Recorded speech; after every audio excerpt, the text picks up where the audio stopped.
It's another edition of Time About the Movies, and today we're taking a look at the films of March 6, 1998. And we have 8 movies to get to. We got a lot of films to get to, so let's not waste any more time.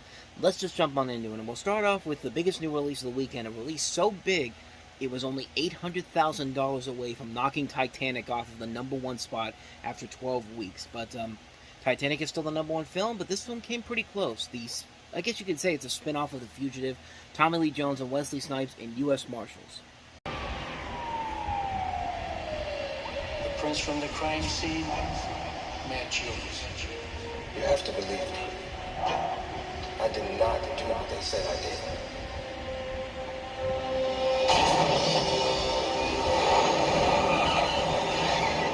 Oh no.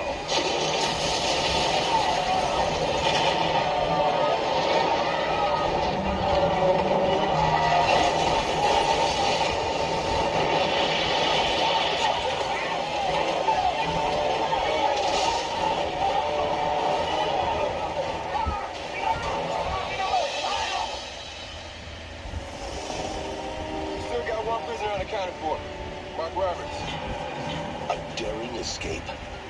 A cross-country manhunt. No one had seen anything like it. I have. All right, gentlemen, we're going to divide up and search every house, hospital, hotel, back road, and backwater for Mr. Mark J. Roberts. For Sam Gerard and his team of U.S. Marshals. You ever make a fugitive arrest before? Yeah, how about you? Nothing is what it seems. I got to find out who the hell Mark Roberts really is. Ex-U.S. Marine Special Forces, ex-CIA, Black Ops. All right, hands up. No one can be trusted. I got set up from the word go. This is a ruthless killer who committed murder in cold blood.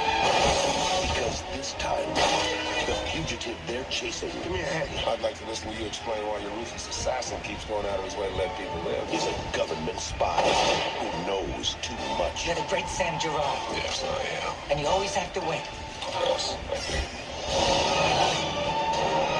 Get out from there and face me! Kids, gonna have to shoot me. Hold it! Can't be caught. Turn around. You wanna kill him? Come on.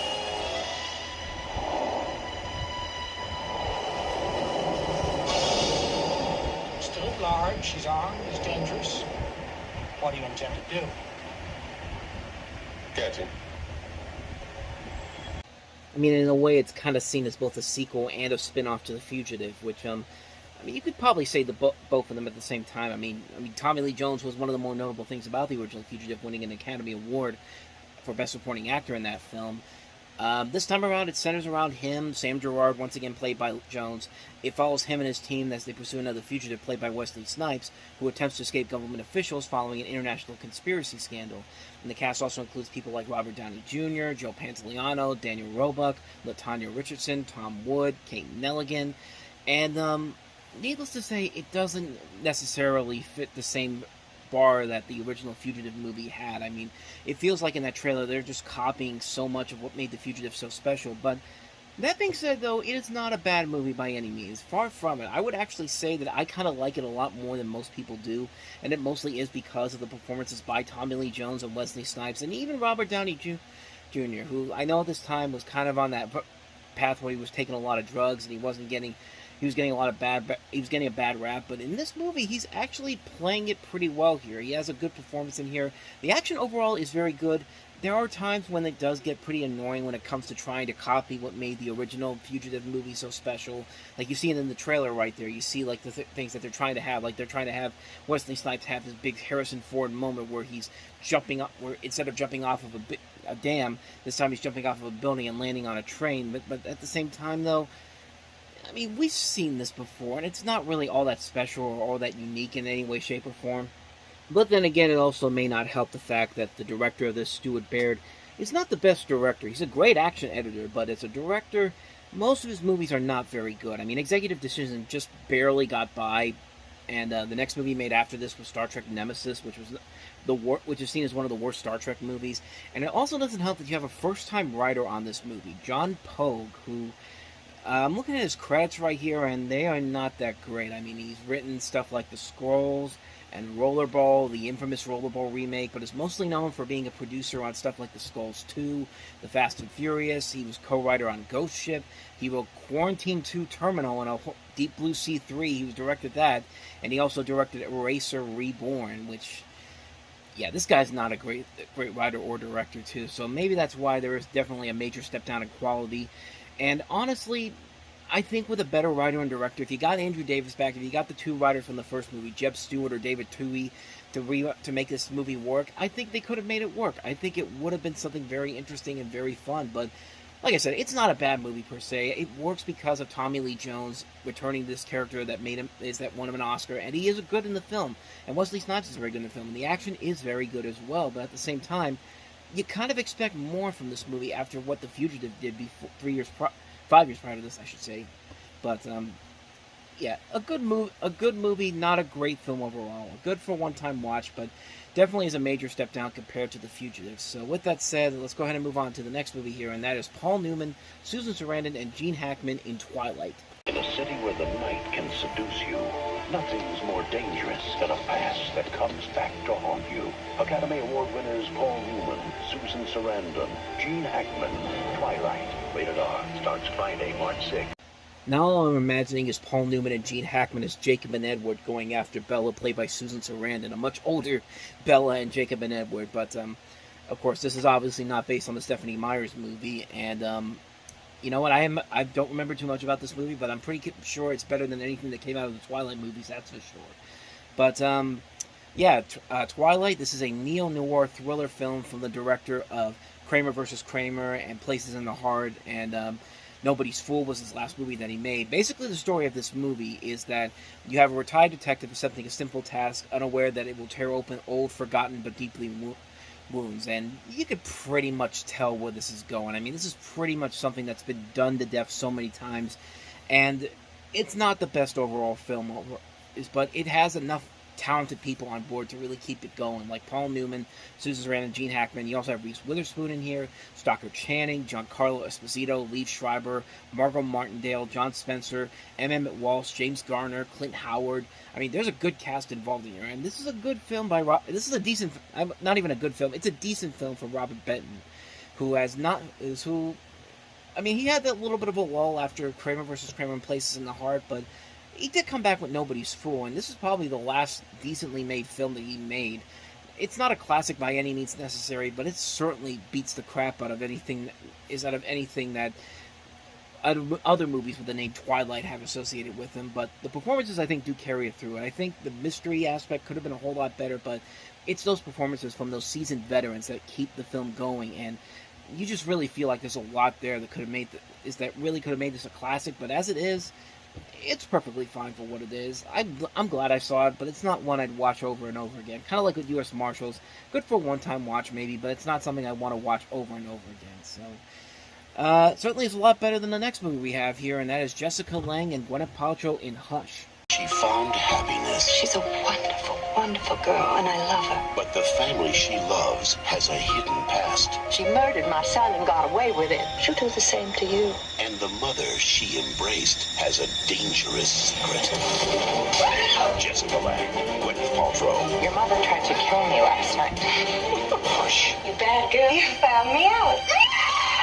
Rated PG-13. And that PG-13 rating is exactly why this movie will never be relevant whatsoever, because a PG-13 rated movie like this clearly shows that they do not give a crap about actually trying to tell a good story or going for it all. They want to get the teens in here because, heaven forbid, teenagers want to see a Jessica Lange movie where Jessica Lange wants to kill her daughter. I mean, pretty much, her daughter-in-law, I should say, but you pretty much know what this movie is going to be right from the get-go. There are no surprises whatsoever. There's nothing intriguing. There's nothing engaging. These performances are wasted by really good actors who deserve a whole lot better. It's an abysmal film. It's an abysmal movie that's so terrible right from the get-go. There's nothing about this movie that is redeemable whatsoever. Like, this movie deserves a lot better. These people deserve a lot better than this film. Like, it doesn't even try to hide the fact that the mother clearly hates this new person that's coming into her family's life. And it's just like if there had been a little bit of a hook to it, then maybe there might have been something interesting. But no, you pretty much know where it's going to go right away. It's a melodramatic Lifetime TV movie blown up for the big screen because you got all these big names in here, and it's just a mess on so many levels. It's not a good film. It's a really bad movie, a waste of great talent. I don't think I need to say too much more about this. Let's get away from this one and actually talk about a friggin' fantastic movie, one of my favorite movies of all time.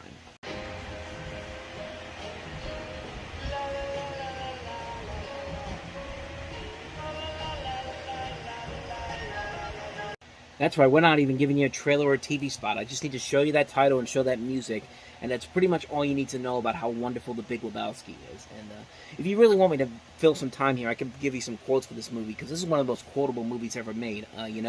Where's the fucking money, shithead? It's down there somewhere. Let me take another look as your head goes into the toilet. Over the line! Market zero!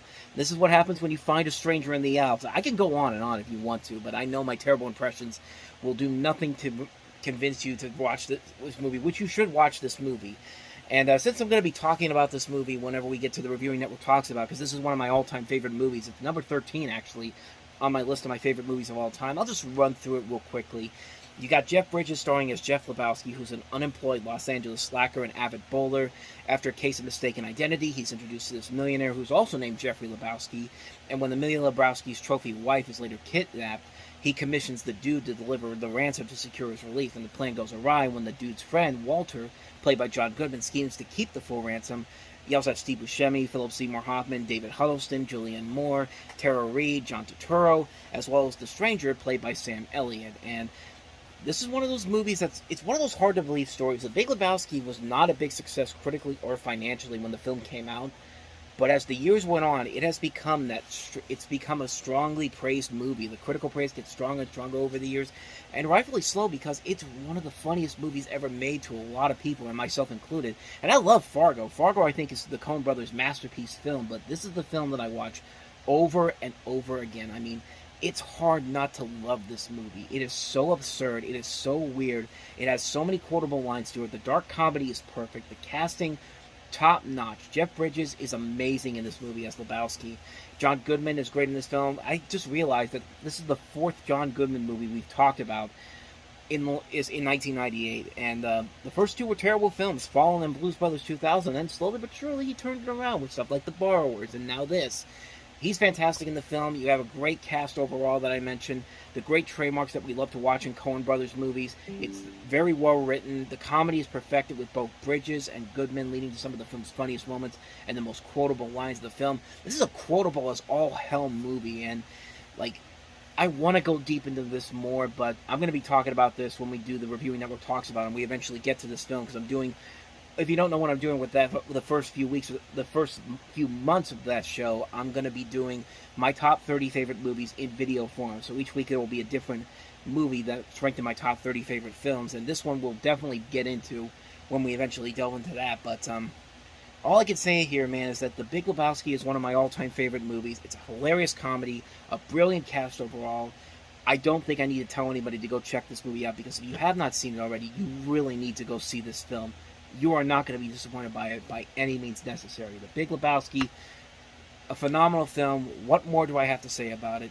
See this film. So let's go ahead and move on to the next movie we have here, and that is Everest.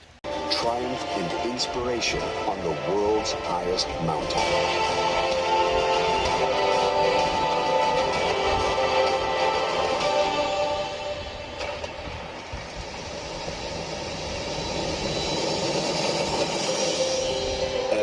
And no, this is not the 2015 Everest movie, which is a great film, by the way. You should actually go check that out.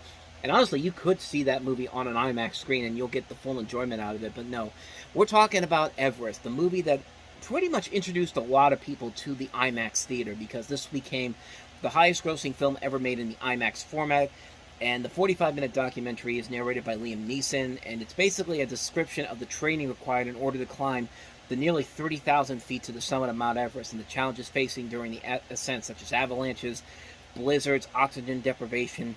I mean, we've seen these we've seen these done in many other different forms of movies and television. Family Guy did an episode where the family had to go up the top of Mount Everest, and of course the Everest movie that we talked about.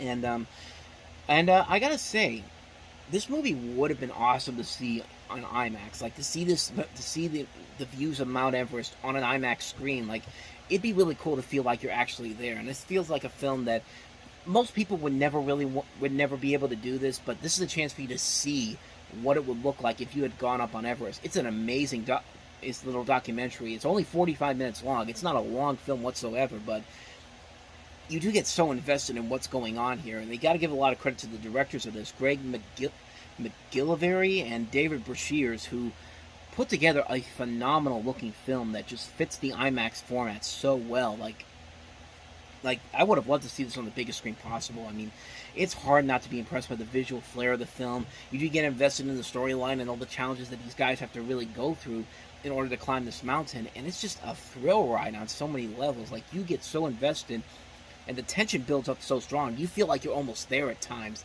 It's an amazing documentary. I can't recommend it enough, and I think, if I'm not mistaken, this might still be playing in some IMAX theaters, but not like on a regular basis. I think it happens every so often. They'll re-release this in theaters, but if this ever gets played in theaters again, I'd definitely go out and see this movie if I could find it somewhere. But it's an amazing film, man. I've seen the DVD for it. It's incredible to watch on there. I can only imagine what this looks like on the big screen, and I'd really love to see what this is like on a big screen one day. So yeah, that's Everest. So let's go ahead and move on to the next one we have here, Love and Death on Long Island. Smoking. No, it says, thank you for not smoking. As I am smoking, I don't expect to be thanked. I have begun to engage in completely new subject matter. New to me, at least. Are you saying that if Shakespeare was alive today, he'd be doing things like hot pants college? Time magazine says, forget the full Monty. This is British comedy at its best. Very nice. Very nice indeed. Love and Death on Long Island. So John Hurt plays a widower who doesn't like anything modern. He goes to movies and falls in love with this guy named Ronnie Bostic, played by Jason Priestley. And he then investigates everything about the movie and Ronnie, and after that he travels to Long Island City where Ronnie lives and meets him, and pretending that Ronnie is a great actor, and that's why Gills admires him. It sounds like a premise that's not really all that engaging or exciting, but it's got some pretty good reviews to it, and it does feel like there is more to it than they're letting on here. I have not seen this movie, so I can't really say if it's any good or not, but it's John Hurt, man. John Hurt does not usually turn in a really bad performance, and from what I've heard about this, he's actually really good in the film, as is Jason Priestley. And it's somewhat resemblance of something like Death in Venice, in a way, so that's really all I know about it, honestly. I wish I could say some more, but again, that's really all I know about it. But John Hurt does not usually turn in a bad performance, so I wouldn't be surprised if this ends up being pretty good. So, quick one on that one, Love and Death on Long Island. So let's go ahead and move on to the next movie we have here, and that is the documentary, A Personal Journey with Martin Scorsese Through American Movies. Younger filmmakers, why do I need to look at old movies? I've made a number of pictures in the past 20 years, and the response I find that I have to give them is that I still consider myself a student. The more pictures I've made in the past 20 years, the more I realize I really don't know. And I'm always looking for something or someone that I could learn from. I tell the younger filmmakers and the young students that do it like painters used to do, what painters do. Study the old masters, enrich your palette, expand the canvas. There's always so much more to learn. I mean, right there, that's pretty much a perfect sum up of what this movie is. You have Martin Scorsese examining a selection of his favorite American films through 4 different types of directors that he has. He has the director as a storyteller, the director as an illusionist, such as D.W. Griffith and F.W. Murnau, the crew created new editing techniques, among other innovations that made the appearance of sound and color possible later on. The director as a smuggler, such as filmmakers like Samuel Fuller, who used to hide subversive messages in their films, and the director as an iconoclast, who was filmmaking attacking social conventionalism, such as Charlie Chaplin, Orson Welles, Elia Kazan, Stanley Kubrick, Arthur Penn, Sam Peckinpah, and he goes all throughout these different eras of movies. We go all the way back to 1925 to modern day films too, so it's not just a specific period of films. We're going all over the map on this, and it's a fascinating documentary to watch. He has all these different movies and clips that he uses here. And it's a very intriguing film, and I like the idea that Martin Scorsese, throughout his legacy that had been pretty much already set by this point, he's learning along with everybody else while they're making these movies, because he can look at newer filmmakers and still learn from them. And I think that's a really fascinating concept for a documentary here. And for a documentary that's over 3 hours long, you never get bored by it. For anyone who has a hardcore movie lover like myself, I can easily get invested in this because of, you could see just the passion that Scorsese has with these movies that he shows in these clips in here. And I think it's very well done. I think it's a very well-made documentary. I'd highly recommend checking it out if you can find it somewhere. A personal journey with Martin Scorsese through American movies. It works very well. So with that said, on to the last movie, and that is Jon Bon Jovi in The Leading Man. I don't trust him. I don't trust him.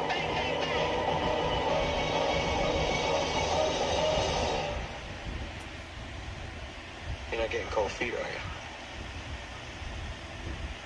Definitely a very different role for Jon Bon Jovi than what we're used to seeing. He plays a brash American actor who goes to London to feature in this major new play, and the playwright of the production is having an intensive affair with the leading lady, and his wife of 14 years suspects that her husband is cheating on her and cannot suppress her rage, and Robin, Bon Jovi's character, comes up with an intriguing plan to seduce Felix's wife to end hassling her husband. And in desperation, Felix agrees, but soon faces a dilemma in that he feels increasingly jealous of Robin's attempts to seduce his willing wife, especially when he charms and attempts to seduce her, and the other members of the production have become too popular at Felix's expense, and he's caught in this web of dissent and jealousy, prompting him to seek revenge on the opening night of his production. And it's a very intriguing film, and like I said, it's mostly because we don't usually see Jon Bon Jovi in these type of roles like this, and it seems like it could be something pretty interesting. Like, I've never seen this movie before, so I can't really say if it's to be good or not, but definitely has a lot of possibilities to it. I actually really am curious to see if this movie actually pans out as well as I think it does. You have Tandy Newton in here, Barry Humphries is in this as well, so there's a good cast involved in here, so could be pretty good. But like I said, I haven't seen it, so I can't really say if it's any good or not, so, but my interest is definitely piqued. That's The Leading Man. So with that said, that wraps up another edition of Time About the Movies. Next time we meet, another film gets ever so closer to surpassing Titanic as the #1 film at the box office, and this time it's a film with Leonardo DiCaprio, The Man in the Iron Mask. And did it ever come close? Not really, but it was the big new release for this next week, and we'll definitely get into that one, along with Carrot Top in Chairman of the Board. Hell yeah, says no one ever with that film. And we also have the re-release of Martin Scorsese's Mean Streets. So 3 films to look at overall, 2 newer films, and a classic movie. So we'll delve into those next time. But until then, thank you very much for watching. And if you want to see more videos like this, please hit the playlist on the next page. Check out the previous episode. And also don't forget to hit the like and subscribe button if you want to see more videos like this on this channel. So with that said, I am off. So thank you very much for watching. I will see you next time. And until then, as always, take care.